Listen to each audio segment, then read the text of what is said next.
اعوذ باللہ من الشیطان الرجیم بسم اللہ الرحمن الرحیم وَيَسْتَعْجِلُونَكَ بِالْعَذَابِ وَلَنْ يُخْلِفَ اللَّهُ وَعْدَهُ، اور یہ لوگ جلدی مچا رہے ہیں نبی آپ سے عذاب کی، اور اللہ تعالیٰ اپنے وعدے کی ہرگز خلاف ورزی نہیں کرے گا۔ وہ عذاب آئے گا، کس شکل میں آئے گا ابھی اللہ تعالیٰ نے اس کو چھپا کر رکھا ہوا ہے، کب آئے گا وہ بھی اللہ نے چھپایا ہوا ہے۔ وَإِنْ أَدْرِيَ قَرِيبٌ أَمْ بَعِيدٌ مَا تُوعَدُونَ، یہ ہم سورہ انبیاء میں پڑھائے ہیں کہ میں نہیں جانتا ہے نبی، آپ کہہ دیجئے قُلْ إِنْ أَدْرِيَ قَرِيبٌ أَمْ بَعِيدٌ مَا تُوعَدُونَ، کہ جس چیز کا تم سے وعدہ کیا جا رہا ہے، جس چیز کی دھمکی دی جا رہی ہے، وہ قریب آ چکی ہے یا دور ہے۔ وَإِنَّ يَوْمًا عِندَ رَبِّكَ كَأَلْفِ سَنَةٍ مِّمَّا تَعُدُّونَ، اور یقیناً ایک دن آپ کے رب کے نزدیک 1000 برس کا ہے اس حساب سے جو تم تعداد جانتے ہو۔ انسانی عام حساب سے جو 1000 برس ہے، دنیا کا ہمارا حساب سے وہ در حقیقت اللہ کا ایک دن ہے۔ یہ مضمون چونکہ قرآن مجید میں پھر سورہ سجدہ میں پھر آئے گا، 2 مرتبہ آیا، تو یہ مضمون یوں سمجھیے کہ یہ محکمات میں سے، یہ متشابہات میں سے نہیں ہے، بات بہت بالکل پختہ ہے، واضح ہے۔ يدبر الامر من السماء الى الارض ثم يعرج اليه في يوم كان مقداره 1000 سنة مما تعدون، تو اللہ تعالیٰ کی جو تدبیر امر ہے، وہی جو 3 کام ابتدائی جو شاہ ولی اللہ دہلوی رحمۃ اللہ علیہ کی تصنیف حجت اللہ البالغہ کے حوالے سے میں بتا چکا ہوں، ابداع، خلق اور تدبیر۔ تدبیر تیسرا کام ہے۔ اس تیسرے کام کے ضمن میں اللہ کا جو بھی ایک نقشہ بنتا ہے اس کی مشیت کا، وہ 1000 سال کا ہوتا ہے ہمارے حساب سے، اس کا ایک دن ہے، وہ اس کی ایک پلاننگ ہو جاتی ہے، اس کے احکام جو ہیں وہ فرشتوں کے حوالے کر دیے جاتے ہیں، اس کی پھر ایگزیکیوشن ہوتی ہے، تو 1000 برس کی پلاننگ ہے ہمارے حساب سے، اللہ کے ہاں وہ ایک دن ہے۔ وَكَأَيٍّ مِّن قَرْيَةٍ أَمْلَيْتُ لَهَا، اور کتنی ہی بستیاں ایسی ہوئی ہیں کہ جنہیں ہم نے ڈھیل دی تھی، وَهِيَ ظَالِمَةٌ، لیکن وہ تھیں گناہ گار، ثُمَّ أَخَذْتُهَا، پھر میں نے ان کو پکڑ لیا، وَإِلَيَّ الْمَصِيرُ، اور میری ہی طرف لوٹ کر آنا ہے۔ قُلْ يَا أَيُّهَا النَّاسُ إِنَّمَا أَنَا لَكُمْ نَذِيرٌ مُّبِينٌ، کہہ دیجئے اے نبی، اے لوگو، میں ہوں ایک خبردار کرنے والا، صاف صاف تمہارے لیے خبردار کرنے والا آیا ہوں، ڈرانے والا آیا ہوں، بتا دینے والا ہوں کہ یہ مراحل زندگی کے آنے والے ہیں۔ فالذین آمنوا وعملوا الصالحات، جو لوگ ایمان لائیں اور نیک عمل کریں، لہم مغفرۃ ورزق کریم، ان کے لیے اللہ کی طرف سے مغفرت ہے، یہ میں بشارت دے رہا ہوں، اور رزق کریم، اور بہت ہی باعزت روزی ملے گی۔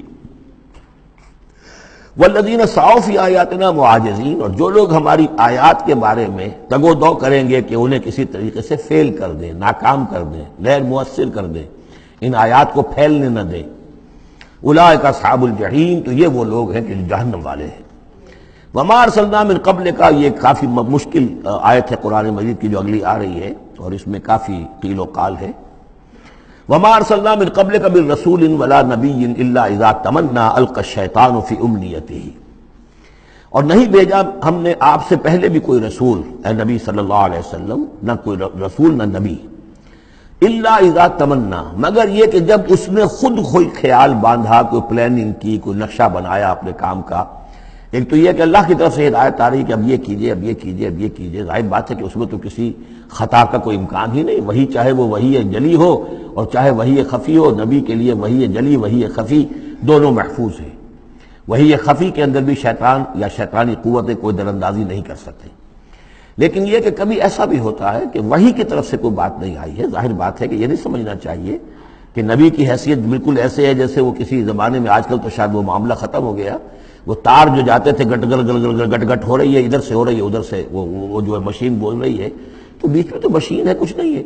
تو ایسا نہیں ہے کہ نبی کی اپنی کوئی شخصیت ہی نہ ہو، نبی کی اپنی کوئی سوچ ہی نہ ہو، نبی کی اپنی کوئی پلاننگ ہی نہ ہو۔ یہ تو عام انسان بھی دیکھیے، اگر کوئی آپ کو یہ کہے بس آپ کو تو جو کہا کرتے چلے جاؤ، تو آپ کہیں گے میری شخصیت، میری بھی کوئی سوچ ہے، میری بھی کوئی اس معاملے کے اندر مجھے بھی کوئی رائے جو ہے۔ تو نبی کا معاملہ یہ نہیں ہے کہ بس ہر لحظہ وہ اللہ کا حکم آ رہا ہے، نہیں، بلکہ یہ کہ ان کو ایک حکم دے دیا گیا، اس پر پھر وہ خود بھی سوچتے ہیں۔ تبلیغ کیجئے، جیسے حکم آیا انذر عشیرتک الاقربین، اب اپنے قریبی رشتہ داروں کو خبردار کیجئے۔ اب یہ کام نبی کا تھا کہ آپ نے حضرت علی کو حکم دیا کہ کھانے کا انتظام کرو، اور بنو ہاشم کے تمام مردوں کو آپ نے بلا لیا۔ یہ جو تدبیر ہے یہ یا محمد رسول اللہ صلی اللہ علیہ وسلم کی، ان تدبیروں میں ایسا ہو سکتا ہے کہ کسی وقت کوئی خطا ہو جائے، کسی وقت کوئی بات جو ہے غلط بھی ہو جائے۔ یہ بات چونکہ اس کا ذاتی اجتہاد ہے، چنانچہ صحابہ کرام بھی یہ کرتے تھے۔ غزوہ بدر میں حضور نے جہاں حکم دیا تھا کیمپ لگانے کا، تو وہ جا کر بعض صحابہ پہنچ گئے کہ حضور دیکھیے اگر تو یہ وحی کے حکم کے تحت ہے، جو اللہ کا حکم ہے کہ یہاں کیمپ ہمارا ہونا چاہیے، سر تسلیم خم ہے۔ اگر یہ آپ کی ذاتی رائے ہے تو پھر ذرا اگر آپ اجازت دیں تو ہم کچھ اپنی رائے بھی پیش کریں۔ آپ نے فرمایا ہاں کہو۔ انہوں نے عرض کیا کہ ہمارے نزدیک جو تجربہ ہمیں جنگوں کا ہے اس کے بنا پر ہم یہ سمجھتے ہیں کہ ہمارا جو پڑاؤ ہے، ہمارا کیمپ وہاں لگنا چاہیے، اس وادی کے اس گوشے میں۔ آپ نے فرمایا ٹھیک ہے، یہاں سے خیمے اٹھاؤ اور وہاں لگا دو۔ ظاہر بات ہے یہ تدبیر تھی ذاتی تھی محمد الرسول اللہ صلی اللہ علیہ وسلم کی۔ اس میں اختلاف کی صحابہ کو گنجائش ہے اور انہیں اپنی رائے پیش کرنے کا بھی موقع ہے۔ اگر یہ وہی سے ہوتا تو ظاہر بات ہے کہ پھر وہاں سے کوئی سوال پیدا نہیں ہوتا تھا کہ وہاں سے کیمپ اکھاڑا جائے۔ تو اس طرح کے معاملے میں خطا بھی ہو سکتی ہے، غلطی بھی ہو سکتی ہے، اور اس قسم کے معاملے میں کوئی در اندازی جو ہے شیطان کی طرف سے بھی ممکن ہے۔ اب یہ مسئلہ ایسا ہے کہ چونکہ عصمت انبیاء کے بارے میں جو بہت حساس، تمام اہل ایمان جو ہے بہت حساس ہیں، تو یہ آیت جو ہے تو یہ گویا کہ یوں سمجھیے کہ یہ حلق میں پھنس جاتی ہے، اس کو اس طریقے سے قبول کرنا بڑا مشکل ہے۔ تو تعویلیں بڑی دور راسکار بھی کی گئی ہیں، لیکن میرے نزدیک اس کی بالکل سیدھی سی بات ہے۔ یہاں تک کہ میں آپ کو واقعہ بتا چکا ہوں تعبیر نخل کا، کہ حضور نے مدینے میں جا کر کہا کہ یہ آرٹیفیشل پولینیشن وغیرہ کے لیے تم جو قریب کر دیتے ہو کھجور کے نر اور مادہ پھولوں کو قریب لے آتے ہو تاکہ فرٹیلائزیشن زیادہ ہو جائے اور پھر یہ کہ پھل زیادہ نہ کرو تو کیا ہے، آپ کے بس یہ کہنے سے صحابہ نے نہیں کیا، لیکن یہ کہ فصل کم ہو گئی۔ اب انہوں نے ڈرتے ڈرتے عرض کیا کہ حضور آپ نے یہ فرمایا تھا، ہم نے نہیں کیا، تعبیر نخل اس سال ہم نے نہیں کی تھی، فصل کم ہو گئی ہے۔ فرمایا انتم عالم بامور دنیاکم، یہ معاملات تمہارے، میں یہ سکھانے تمہیں نہیں آیا، ایگریکلچر سکھانے نہیں آیا تمہیں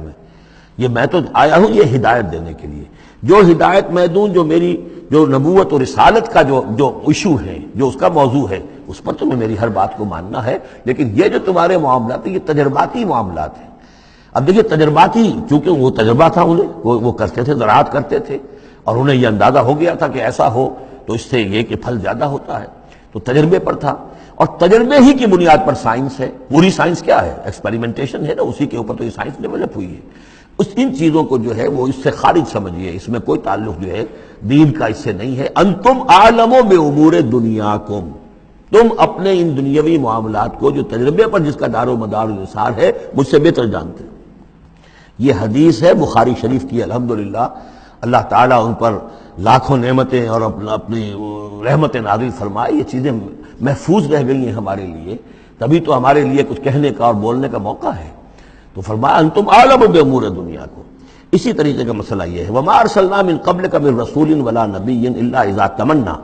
جب وہ کوئی اپنی سکیم بناتے ہیں، اپنی پلاننگ کرتے ہیں، القى الشیطان فی امنیتہ، تو شیطان ان کے خیال میں کچھ ڈال دیتا ہے۔ امنیہ کہتے ہیں تمنا، آرزو۔ اب دیکھیے آدمی سوچتا ہے یہ حسرہ ہو جانا چاہیے، یہ کام یوں ہونا چاہیے، مثلا جب کہ آپ نے دیکھا کہ مکہ مکرمہ میں تو میرا قیام ناممکن ہو گیا ہے، اس لیے کہ ابو طالب کے انتقال کے بعد وہ جو خاندانی ایک پروٹیکشن حاصل تھی بنو ہاشم کی وہ ختم ہو گئی، اور اب خاندان بنی ہاشم کا سردار بھی ابو لہب ہو گیا ہے کہ جو بہت ہی سخت دشمن ہے ذاتی طور پر حضور کا۔ تو پھر آپ نے سوچا اب کیا کروں، کس طرح جاؤں، کدھر دیکھوں، کسے آواز دوں، تو آپ نے طائف کا سفر کیا،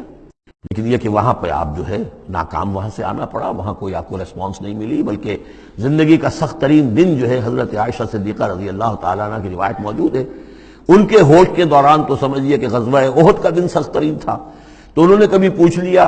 کہ حضور آپ پر احد کے دن سے بھی سخت دن کوئی گزرا ہے؟ آپ نے فرمایا ہاں، طائف کا دن مجھ پر اس سے کہیں زیادہ سخت تھا، وہ سختی ہوئی حضور پر۔ لیکن اللہ تعالیٰ کی مشیت میں کیا تھا کہ یہ سعادت جو ہے یہ طائف کے لیے نہیں لکھی تھی، یہ سعادت یثرب کے لیے لکھی تھی، جو مدینہ منورہ بننے کی سعادت جو ہے، مدینہ النبی بننے کی سعادت اللہ کی حکمت میں مدینہ کے لیے تھی۔ وہاں حضور گئے بھی نہیں اور وہاں کے 6 آدمی ایمان لے آئے اور کھڑکی کھل گئی۔ وما ارسلنا من قبلک من رسول ولا نبی الا اذا تمنى القى الشیطان فی امنیتہ فینسخ اللہ ما یلقی الشیطان، پھر اللہ منسوخ کر دیتا ہے، ختم کر دیتا ہے اس چیز کو کہ جو شیطان نے ڈالا ہوتا ہے۔ ثم یحکم اللہ آیاتہ، پھر اللہ تعالیٰ اپنے فیصلوں کو پختہ کر دیتا ہے۔ یہاں آیت جو ہے آیات ہی فیصلوں کے معنی میں ہے۔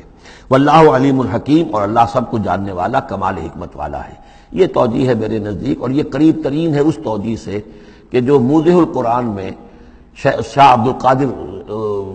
رحمۃ اللہ علیہ ان کی طرف سے ہے، تو اس حوالے سے واقعہ یہ ہے کہ مجھے اس پر کافی اطمینان ہے۔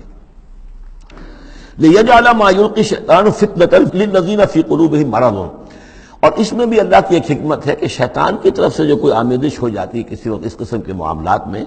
تو اس کو اللہ تعالیٰ فتنہ بنا دیتا ہے ان لوگوں کے لیے جن کے دلوں میں مرض ہوتا ہے، روگ ہوتا ہے، والقاسیۃ قلوبہم، اور جن کے دل سخت ہو چکے ہوتے ہیں۔ وَإِنَّ الظَّالِمِينَ لَفِي شِقَاقٍ بَعِيدٍ، اور یقیناً ظالم جو ہیں وہ تو یقیناً مخالفت میں اور دشمنی میں بہت دور جا چکے ہیں۔ صدق اللہ العظیم۔